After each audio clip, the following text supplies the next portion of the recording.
Ikaw ba yung tipong pilit mo pa rin inaayos ang mga bagay na hindi naman karapat-dapat nang ayusin ito? Tara, magkape muna tayo at pag-usapan natin ito.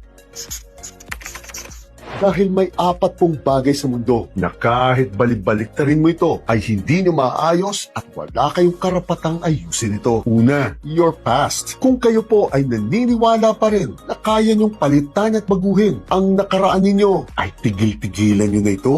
Dahil kailanman ay hindi nyo po ito mababago. Kaya nga ang lagi kong payo ay 2 bagay lang dapat ang kinukuha ninyo sa nakaraan ninyo. Ang good memories o masasayang alaala at lessons learned o ang mga natutunan ninyo. At ang iba ay itapon na ninyo. Dahil kapag pinagpipilitan po ninyo ang kakaisip sa mga maling nagawa ninyo, depresyon ang aabutin ninyo. At ang pangalawa, your likability. Kung kayo po ang tipong lagi nyo na lang iniisip kung ano ang sasabihin ng ibang tao sa bawat desisyon, sasabihin o gagawin po ninyo, ay tigil-tigilan nyo na po ito dahil hindi po ninyo ito kailanman mapeperpeto. Kahit gaano po kayo kabait o katinong tao, laging magkakaroon ng mga taong mainit lang talagang dugo sa iyo. Kaya imbes na mag-focus kayo kung ano ang iisipin ng iba tungkol sa inyo, mag-focus na lang kayo na maging marangal, mabuti at magaling ang inyong pagkatao. At ang pangatlo, other people's feelings. Kung kayo po yung tipong nag-aakala na kaya ninyong baguhin ang damdamin ng ibang tao, ay nagkakamali po kayo dahil kaya nyo silang tulungan sa mga problema nito at kaya nyo silang bigyan ng tamang payo. Subalit babalik at babalik lang ang mga problema nito hanggat hindi nito nababago ang sarili nito. At sila lang ang makakagawa nito, katulad din ng ikaw lang ang makakapagpabago ng sarili mo. Kaya mag-focus na lang po tayo kung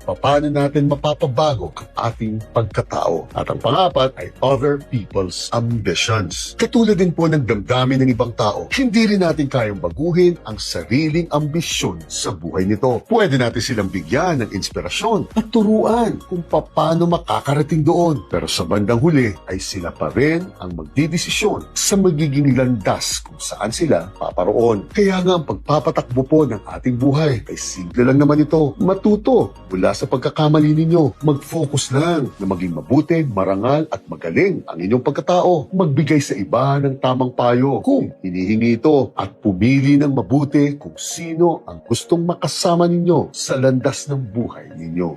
Chinet.